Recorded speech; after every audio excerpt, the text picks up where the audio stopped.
If you want to stop someone from interacting with you on X, formerly Twitter, the fastest way is to block their account. In this video, I'll show you exactly how to block someone on x.com or Twitter in just a few taps. This is a simple privacy step that can help you control who sees your content, who can reply to you, and who can message you. If this tutorial helps, make sure to hit like and subscribe for more quick tech guides. Now let's jump right in. First, open the X app or go to x.com in your browser and find the person you want to block.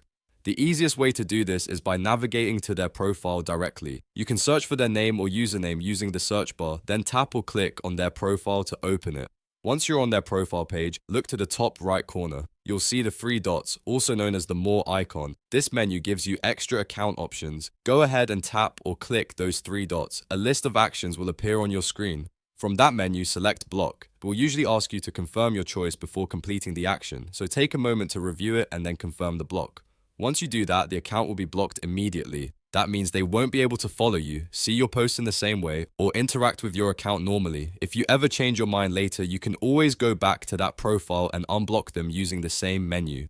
Blocking someone is one of the easiest ways to protect your experience on X and keep your feed more comfortable and focused. If this video helped you out, please give it a like, subscribe for more step-by-step tutorials, and I'll see you in the next one.